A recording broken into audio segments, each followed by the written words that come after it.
this video, we're going to learn how to use the Return on Investment, or ROI, report section of the website. First, click the Reports button in the main menu on the left. Then either click the second subheading, Return on Investment, or the button on the right-hand side of the screen, Return on Investment Report. The most important thing on this page is the table.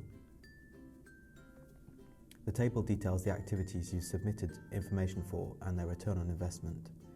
An ROI of greater than £1 means that the activity has generated more value than was necessary to run it.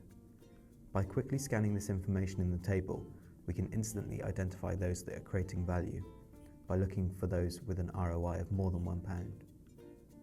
More information on the different types of ROI calculation can be found by clicking Read More.